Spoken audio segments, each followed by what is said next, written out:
حضرت ارباز بن ساریہ رضی اللہ تعالی عنہ بیان فرماتے ہیں کہ ایک روز رسول اللہ صلی اللہ علیہ وسلم ہمارے درمیان کھڑے ہوئے.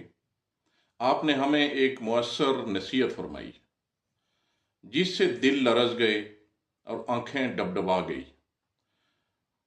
آپ صلی اللہ علیہ وسلم سے عرض کیا گیا، یا رسول اللہ صلی اللہ علیہ وسلم، آپ نے تو رخصت ہونے والے شخص جیسی نصیحت کی ہے، لہذا آپ ہمیں کچھ وصیت فرما دیں.